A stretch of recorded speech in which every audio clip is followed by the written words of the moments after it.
Indo British advanced pain clinic నొప్పి మాయం surgery దూరం ఫర్ అపాయింట్మెంట్స్ 9155515563.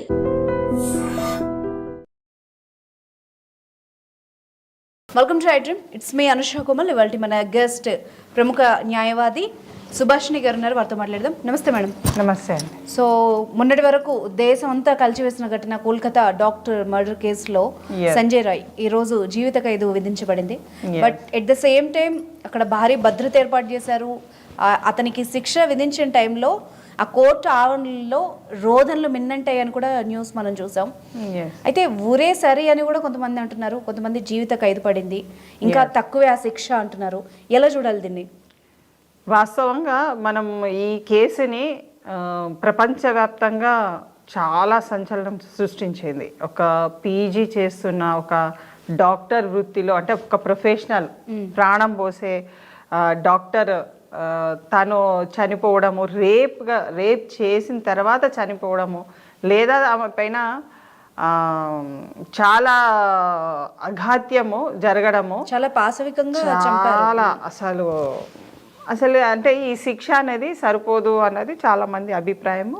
మనం కూడా యాజ్ ఎ విమెన్ అనే కాదు, ఒక సిటిజన్గా మనం ఆలోచించినట్టయితే, మనము ధర్మం కోసం పోరాడిన దేవుళ్ళ సైతం మనం ఒకవేళ కనుక స్టోరీస్ తీసుకున్నట్టయితే, యేసు ప్రభుని సిలువేసి ఎంత హింసకు గురి చేశారు. మరి కృష్ణుణ్ణి జన్మించిన దాని అప్పటి నుంచి కూడా ఎన్నో విధాలుగా హింసకు గురి చేశారు, ఎన్నో విధాలుగా చూపించడం జరిగింది. ఒక కథలో కూడా వాస్తవం అయితే వాస్తవము, అది కథ అయితే కథ. కానీ ఒక మంచి పని చేసే వాళ్ళకు కూడా ఒక శిక్ష అనేది ఇప్పుడు మనం ప్రత్యేకంగా చూస్తున్నాం. అవును. అలాంటిది ఒక క్రూరమైన ఒక మృగం కూడా అంత పాశవికంగా, అంత హత్య, అంత రేప్ చేయరు, అంత ఇదిగా ఎవరు అమ్మాయిని అంత ఇదిగా చంపలేరు. అలాంటి వ్యక్తికి జీవిత ఖైదీ అంటే చాలా నార్మల్ అది. ఎందుకంటే అది ఇప్పుడు యాజ్ ఎ లీగల్గా మాట్లాడితే జీవిత ఖైదీగా ఇచ్చినప్పటికీ అతను అప్పీల్కి వెళ్ళే అవకాశం ఉంది, ఏది హైకోర్టుకి వెళ్ళే అవకాశం ఉంది. సో హైకోర్టులో ఇప్పుడు అమ్మాయి తరఫు నుంచి కంప్లైనెంట్ కనుక స్ట్రాంగ్గా ఫైట్ చేస్తే డెఫినెట్గా డెత్ పెనాల్టీ వస్తుంది. ఇంకా అక్కడ నుంచి కూడా వాడు ఒకవేళ అనుకుంటే కూడా అక్యూజ్డ్ ఎవరైతే సంజయ్ రాయ్ ఉన్నాడో, even he can appeal for the supreme court వరకు. ఏదున్నా సత్వరంగానే, తొందరగానే, అంటే ఇంతకు ముందు గతంలో కొన్ని ఇయర్స్ తీసుకునేది, బట్ ఇప్పుడు కేసెస్లలో ఇయర్స్ అట్లా చాలా సంవత్సరాలు తీసుకోవట్లేదు. డెఫినెట్ గా ఫాస్ట్ గా వెళ్ళిపోతుంది. ఈవెన్ హైకోర్టుకు వెళ్ళినా కానీ ఫాస్ట్ గానే వెళ్తుంది. సో అక్కడ నుంచి సుప్రీంకోర్టు వెళ్ళినా కానీ డెత్ పెనాల్టీ అన్నది వచ్చే అవకాశాలు 100% ఉన్నాయి. అయినా అంటే ఇక్కడ ఒకటి ఏంటంటే సూచిగా దాంట్లో ఎంతమంది ఇన్వాల్వ్మెంట్ ఉన్నారు, ఎంతమంది అయిందన్నది ఇంకా ఇన్ఫర్మేషన్ బయటికి ఇవ్వకపోవడం, అది కొంచెం గమనించాలి. మనం కూడా ఈ కేసు స్టార్టింగ్ అప్పటి నుంచి కూడా మనం చూస్తే సాక్ష్యాలు తారుమారయ్యాయని, దాని మాజీ ప్రిన్సిపల్ గానీ ఇంకొకరి గురించి కానీ చాలా ఆరోపణలు వచ్చాయి. అండ్ సంజయ్ రాయ్ పేరు మాత్రమే మెన్షన్ చేశారు అన్నట్టుగా కూడా మాట్లాడుతున్నారు. ఎలా చూడాలి ఇది? ఒక సివిల్ వాలంటీర్ అని చెప్పేసి ఏదో తీరుగా హాస్పిటల్లో ఒక వాలంటీర్గా తన ఒక సేవలు అందిస్తున్నాడు అన్న ఒక కాన్సెప్ట్ తీసుకొచ్చి, అంటే ఆ సేవ ఏ రూపకంగా అందుతుందో అన్నది మన ప్రజలకు నిర్మోహమాటంగా మీడియా ద్వారా చాలా చాలా విధిగా చూసినాం, అతను ఏ విధంగా చేస్తున్నాడు అనేది. మరి అలాంటి వ్యక్తిని వీళ్ళు అందరూ ఉపయోగించుకున్నట్టుగా కనబడుతున్నది. మేబీ అక్కడ లోపాలు ఏదో విధంగా, అది ప్రాసిక్యూషన్ లోపాలు ఏమన్నా ఉన్నాయా, అది హైకోర్టుకు వెళ్తే ఇంకేమన్నా శిక్ష పెరిగే అవకాశాలు ఉన్నాయన్నది మనము దాన్ని వెయిట్ చేసి చూడాలి. కానీ సీఎం కూడా ఒక కామెంట్లో ఇస్తున్నారు, మాకు కూడా అసంతృప్తికరంగా ఉన్నాము, జడ్జి గారు ఇలా ఇచ్చారు అని చెప్పేసి అని కోర్టుని పాయింట్అవుట్ చేస్తున్నారు. గవర్నమెంట్గా తను ఉంటూ ప్రాసిక్యూషన్ ఏం చేసింది, ప్రాసిక్యూషన్ ఫెయిల్ అవ్వడం వల్ల ఈ కేసులో ఇలా జరిగిందన్నది తను ఎక్కడ చూపెట్టట్లేదు. ఒక నాయకత్వంతో ఉన్న లక్షణాలతో ఉన్న ఒక లీడర్, ఒక విమెన్గా ఉండి ఒక సీఎంగా కొన్ని సంవత్సరాలు ఆమె ఆ పదవిని అనుభవిస్తున్నది. ఒక స్త్రీకి అక్కడ న్యాయం చేయాలంటే గవర్నమెంట్ నుంచి ప్రాసిక్యూషన్, ఒక కంప్లైనెంట్ ఎవరు, నేను కంప్లైనెంట్ ఉన్నానంటే నా నుంచి గవర్నమెంట్ వాదిస్తుంది అక్కడ. ఆ వాదనల they should show the ample evidence. ఆ ఎవిడెన్స్ అంతా నువ్వు ఎంత ఎవిడెన్స్ చూపిస్తే నీకు అంత శిక్ష పడుతుందండి. అవును, నీ దగ్గర నుంచే అది బలంగా వెళ్ళాలి తప్ప ఒకవేళ అంత ఇదిగా ఉంటే కూడా ప్రాసిక్యూషన్ సైడ్ని పక్కకు పెడుతూ ఈవెన్ కంప్లైనెంట్ కూడా అసిస్ట్ చేయడానికి ఒక అడ్వకేట్ని ఇది చేసుకోవచ్చు. మరి వాళ్ళకి అది ఇచ్చిందా లేదా అన్నది మనకు ఎక్కడ చూపించినట్టు అనిపించట్లేదు. సో ఒక సీఎంగా అంత పదవిని అనుభవించినప్పుడు తను ఒక స్త్రీ మీద కాంట్రవర్షియల్ స్టేట్మెంట్ ఎట్లా ఇస్తారు? వాళ్ళే ప్రభుత్వము, వాళ్ళే ప్రధానము, హోమ్ మినిస్ట్రీ కూడా వాళ్ళదే. సో ప్రాసిక్యూషన్ ఎవరిది? హోమ్ మినిస్ట్రీది. వాళ్ళే చేసుకోవాలి కదా. నా ఇల్లు నేనే కాల్చుకుంటానంటే అదేమన్నా అర్థం ఉందా? ఇంకా కాలిపోలేదు, ఇంకా కొంచెం బతికే ఉన్నదని ఆమె చెప్పడంలో చాలా చాలా సిగ్గుచేటు. ఎందుకంటే ఒక ముఖ్యమంత్రి హోదాలో ఉండి ఒక స్త్రీకి న్యాయం చేయలేకపోవడము, మా చేతిలో ఏం లేదు అనడము అది సబబైన విషయం కాదు. ఒక ప్రయత్నం నువ్వు చేసినట్టు ఎక్కడ కనబడుతుంది? ఎంతసేపు కల్ప్రిట్స్కి నువ్వు అక్యూజ్డ్కి నువ్వు సపోర్ట్ చేసినట్టుగానే కనపడ్డది తప్ప నిన్ను నువ్వు కాపాడుకుంటున్నావు. ఎందుకంటే ప్రభుత్వము బద్నాం కావద్దు, ప్రభుత్వానికి ఏ విధంగా చెడు పేరు రావద్దు అన్నది చూసుకున్నారు. కానీ ఒక అమ్మాయి గురించి మనం మాట్లాడుకోవద్దు ఇక్కడ. సమాజంలో ఉన్న అందరు అమ్మాయిల విషయాల మీదనే ఇది రావాలి. ఎందుకంటే protection and safety as a major issues. అవును, ఒక ప్రభుత్వంలో ఉండి రాజ్యాంగం ప్రకారము ఒక కాన్స్టిట్యూషనల్గా మనం ఏం చెప్తుందంటే స్టేట్స్కి ఫుల్ పవర్ ఉంది. వాళ్ళు మహిళల కోసము పిల్లల కోసము ఎన్ని సేఫ్టీ మెజర్స్ తీసుకున్నా అభ్యంతరం లేదు అనేది చెప్తున్నది. ప్రత్యేకమైన రాజ్యాంగంలో చెప్పేది. అంటే ఒక స్టేట్కి నీకు ఎంత పవర్ ఇచ్చినప్పుడు నువ్వు ఎన్ని కావాలంటే స్కీమ్స్ ఎన్ని పెడతావండి? రక్షణ లేని స్కీమ్స్ పెడితే ఏమొస్తుంది? అవును, ఒక పీజీగా చేస్తూ ఆ అమ్మాయి నీ ప్రభుత్వం మీద కూడా కంప్లైంట్ ఇచ్చిందన్న వార్తలు విన్న తర్వాత నిన్ను నువ్వు రక్షించుకో, కాదనట్లేదు. కానీ శిక్షకు అర్హులని నువ్వు వదిలిపెట్టేస్తే ఎట్లా? కోర్టుకు ఏం కావాలండి?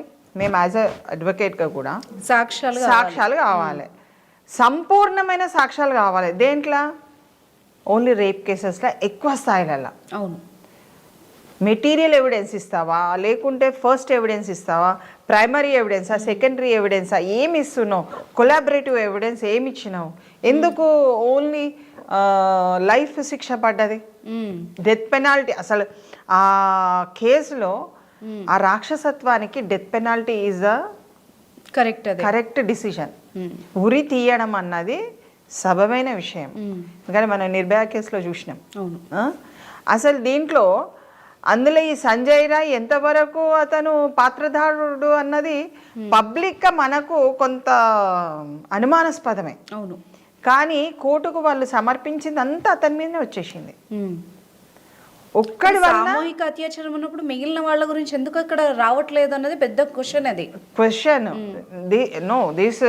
ఇది ఏంటంటే ఇది హైకోర్టు వరకు వెళ్తుంది కాబట్టి most of the public opinion is also important. అక్కడ ఒక ఎవిడెన్స్ అనేదే కాదు, పబ్లిక్ ఒపీనియన్లో ఎక్కడ తప్పు జరిగింది, ఎక్కడ తప్పు చేస్తున్నారు, మళ్ళీ అక్కడ మనం కరెక్షన్ చేసుకోవచ్చు అన్నది చాలా ఉంటుంది. ఎందుకంటే అసలు రిజల్ట్ అన్నది అంత మనసుకు ఇట్లా అంటే కరెక్ట్గా ఇచ్చింది అన్నది కనపడట్లేదు. చాలా బాధాకరమైన విషయం. అతని తల్లి కూడా ఎవరైతే దోషి ఉన్నారో తల్లిది నా కొడుకును ఉరి తీయండి అని చెప్పిన విషయంలో ఆశ్చర్యంగా అనిపిస్తోంది ఒకవైపు. ఎందుకంటే తను ఒక తల్లి కదండి. ఇప్పుడు తల్లి కొడుకుని కన్నప్పుడు నా కొడుకు ప్రయోజకుడుగా చూస్తుంది. ఏ తల్లి అయినా సరే, ఎంత ఏ స్థితిలో ఉన్నా, ఆర్థికంగా కానీ ఏదైనా ఏ స్థితిలో ఉన్నా ఒక తల్లి తన కొడుకైనా బిడ్డనైనా ఒక ప్రయోజకులు కావాలి ఈ సమాజానికి అని ఆలోచించేట ఆమె తన కొడుకు ఈ దుర్మార్గానికి పాల్పడ్డారనంటే చంపేయండి, నాకేంటి అన్న ఒక జవాబు ఇచ్చింది ఆమె. అవును. కానీ అదే హోదాలో ఉండి ఒక ముఖ్యమంత్రిగా తాను ఈ విధమైన స్టేట్మెంట్ ఇవ్వడం అన్నది చాలా హాస్యాస్పదమే. అవును. ఎందుకంటే ప్రజలకు నువ్వేం చెప్తావు? రేపు మళ్ళీ ఎలక్షన్స్ వస్తాయి, మళ్ళీ నిన్ను ఎగ్గుకోవాలి, నువ్వు రావాలి, ఓటు వేయాలి అని అంటే వాట్ ఆన్సర్? నువ్వేం ఆన్సర్ ఇస్తావు? అంటే ఆడపిల్లల్ని ఇలా చేస్తే మేమంతా కాపాడుకుంటామని చెప్తారా? ఇప్పుడు ఆమె ఇవ్వవలసిన స్టేట్మెంట్ ఏంటంటే, అప్పీల్లో మేము కరెక్ట్గా ఇంకా ఎవిడెన్స్ని ఇంకా మేము గట్టిగా కొట్లాడి మా ఎవిడెన్స్ చాలా ఉన్నది, దీనితోని ఉరి తీయండి అని చెప్పమని, శిక్ష వేయాలని పోరాడాలి. వాళ్ళని పిలవాలి ఇమీడియట్ గా, ఒక కమిటీని పిలిచి మీటింగ్ పెట్టి ఎట్లయితుంది హోమ్ మినిస్ట్రీలో మీటింగ్ జరగాలి. ఇది మామూలు సంఘటన కాదండి. ప్రజలని భయభ్రాంతులకు గురి చేయడమే కాదు, మహిళల ఉనికిని సమాజంలో బ్రతకనీయకుండా ఉండే సందేశం ఇచ్చిండ్రు. అంటే నువ్వు చదువుకోవద్దు, నువ్వు చదువుకోవడానికి వెళితే నీ పని నువ్వు చూసుకోవాలి, నిన్ను ఎవరన్నా హింసకి గురి చేసినా, సెక్షువల్ హరాస్మెంట్ చేసినా, అంటే లైంగిక దాడి చేసినా నోరు మూసుకోవాలి, నువ్వు ఎక్కడ చెప్పద్దు, నువ్వు కంప్లైంట్ ఇయ్యద్దు, ఇస్తే మాత్రం నీ పని అవుట్. ప్రతి మహిళకు ఒక ఫోన్ కాల్ ద్వారానైనా హింసకు గురి కావచ్చు మేడం. ఇప్పుడు అక్కడ అంతమంది వందల మంది డాక్టర్స్ పని చేస్తూ ఉన్నారు, చదువుకుంటున్నారు, లక్షల మందిని విద్యార్థులు తయారు చేస్తున్న ఒక ఇన్స్టిట్యూట్ అయితే, ఇంకా రేపు అక్కడ తోటి మహిళలు రేపటి నుంచి, అంటే ఆ ఘటన జరిగిన తెల్లారి నుంచి అక్కడ ఉండే విధానమే మారిపోయింది. యాక్చువల్ గా ఆమె చనిపోయిన తర్వాత అక్కడ ఎక్కువ మంది పీజీ విద్యార్థులు వెళ్ళలేదు, వేరే దగ్గరికి అంటే అక్కడికి ట్రాన్స్ఫర్ చేసుకోవడానికి ఒక ప్రయత్నం అన్నది జరిగింది, చాలా విధాలుగా జరిగింది. ఇప్పుడు మనం ఆలోచించవలసింది ఏంటంటే, ఇలాంటి సంఘటనలకు ఇలాంటి ప్రభుత్వాలు ఉండేది ఉంటే రేపు భవిష్యత్ ఏంటి మహిళలది అన్నది ఆలోచించాలి. ఒక మార్పు రావాలి. Safety of the women is important and her protection. ఆమె వెళ్ళే దారిలో ప్రతి ఒక్క నిమిషం కాదు, క్షణం ఆమెకు ప్రొటెక్షన్ ఇచ్చే వ్యవస్థ ఏర్పాటైతే నువ్వు నీ స్కీమ్స్ అన్ని బంద్ చేసి నువ్వు ప్రొటెక్షన్ ఆటోమేటిక్గా రాష్ట్రం అభివృద్ధి అవుతుంది. నువ్వు స్కీమ్స్ ఇంట్రడక్షన్ ఇచ్చినంత మాత్రాన నువ్వు సేఫ్టీ మెజర్స్ ఇవ్వకుండా ఇక్కడ ఏడిపించి అక్కడికి ఇస్తే ఏం లాభం? ఎస్ మేడం, మీరు అన్నట్టుగా ప్రభుత్వం తన వంతుగా బాధ్యతను తీసుకొని కంపల్సరీ. ఇప్పుడు మొన్న మనకు ఒక సంఘటన, మన రాష్ట్రంలో జరిగిన ఒక సంఘటన, అది అనుకోకుండా జరిగిన సంఘటన పైన అసెంబ్లీలో లేవనెత్తిండ్రు. అవును, ఒక ఫిల్మ్ యాక్టర్ మీద, అల్లు అర్జున్ మీద అసెంబ్లీలో అనుకోకుండా జరిగిన సంఘటన, అనుకున్నది జరిగిన సంఘటన కాదు, అనుకోకుండా జరిగిన సంఘటన మీద ఒక అసెంబ్లీలో చర్చ జరిగితే తెలంగాణ స్థాయిలలో నువ్వు కలగటాల రాష్ట్ర వ్యాప్తంగానే కాదు, దేశవ్యాప్తంగా, ప్రపంచవ్యాప్తంగా హల్చల్ అయిన కేసు అది. నువ్వు కనీసము అసెంబ్లీలో కాదు, కనీసం హోమ్ మినిస్ట్రీ పిలిచి గట్టిగా వార్నింగ్ ఇచ్చి, బాబు నా ఇజ్జత్ పోతుంది, నా యొక్క ప్రభుత్వం కింద పడిపోతుంది, మీరు గట్టిగా పనిచేసి ఆ కేసుని నిరూపించి ఆయన ఉరిశిక్ష పంపించండి అని ఒక ముఖ్యమంత్రి స్థాయిలో చెప్పలేదా అండి? ఆమెకు అంత పవర్ ఉంది, బట్ షీ డిడ్ నాట్. దానికి మనము insatisfaction on the government part and విమెన్గా కాదు, ఒక సిటిజన్గానే ఒక అవమానంగా భావించాలి. ఒక అవమానమే అది, స్త్రీ లోకానికే అవమానము. ఆమె ఒక ముఖ్యమంత్రిగా ఉంటూ ఒక స్త్రీని కాపాడడం అన్నది నీ వల్ల కాదు. వీఆర్ నాట్ ఆస్కింగ్ నువ్వు అమ్మాయిని కాపాడు అని మేమేం అంటలేము, లేకుండా ఆమె చనిపోయింది ఆల్రెడీ. న్యాయం జరగాలి, at least justice to the humanity. మానవత్వానికి విలువ అన్నది ఒక ప్రభుత్వంగా ఉండి ఒక హోమ్ మినిస్ట్రీగా ఉన్నప్పుడు దాన్ని నీ బాధ్యతనే. ఏది కూడా అది చెయ్యలేని పక్షంలో నువ్వు రాజీనామా చేసి పక్కకు జరగాలి. అది అట్లా ఉంటుంది. మీరు ఫారెన్లో, మీరు వెస్టర్న్ కంట్రీస్లో చూడండి, చాలా మటుకు న్యాయం చేయలేకపోయినా ప్రెసిడెంట్స్ ఆఫ్ కంట్రీకి రాజీనామా చేసి పక్కకు తొలగిపోతారు, న్యాయం చేయకుంటే. అది ఒక విషయమే, ఒక ఇష్యూవే కావచ్చు, ఒక సమాజానికి సంబంధించింది కావచ్చు. కాబట్టి ఇక్కడ ఏంటంటే ఆమె చేసిన స్త్రీ జాతికి ఉపకారం అనేది ఏం లేదు, అది ప్రభుత్వాన్ని వైఫల్యంగా భావించాలి. ఇప్పుడైనా కానీ కనీసం హైకోర్టు సుప్రీంకోర్టు మనకు అపీల్స్కి ఉన్నాయి, ఎట్లాగో అతని తరఫున అపీల్ అన్నది ఒకటి దాఖలు అవుతుంది హైకోర్టులో. ఇప్పటికైనా కానీ ఒకవేళ అనుకొని ఉంటే ఇప్పటికైనా ప్రాసిక్యూషన్ వాళ్ళు కంపల్సరీ హైకోర్టులో దాన్ని గెలవడానికి ఒక ప్రయత్నం చేస్తే ఉరి శిక్ష పడుతుంది. లేదు సుప్రీంకోర్టు వరకు వెళ్ళినా అక్కడ కూడా ఉరి శిక్ష పడుతుంది. ఎందుకంటే అంత ఎవిడెన్స్ ఉందండి, ఆ గ్యాదరేషన్ అప్పటికే మనకు తెలిసిపోయింది పబ్లిక్కి. సో ఇది ప్రభుత్వ వైఫల్యంగానే మనం భావించాలి తప్ప వేరే విధంగా లేదు. కానీ స్త్రీ జాతికి ఎన్నటికైనా కానీ safety and protection and development and welfare ఈ అంశాలతో కూడుకున్న ఏ ప్రభుత్వమైనా కానీ ఇంకా ఫ్యూచర్లో వాళ్ళు ఎదిగే అవకాశం చాలా ఉంటుంది. మన భారతదేశానికి కూడా అదే ఔన్నత్యంగా మారుతుంది తప్ప స్త్రీని దురదృష్టకంగా చూసి ఒక ఘోర అవమానానికి గురి చేసినట్టయితే, అరాచకాలు స్త్రీ పైన చేసిన ఏ దేశం కూడా అభివృద్ధి వైపు పయనించడం చాలా కష్టం. Thank you very much ma'am. Thank you.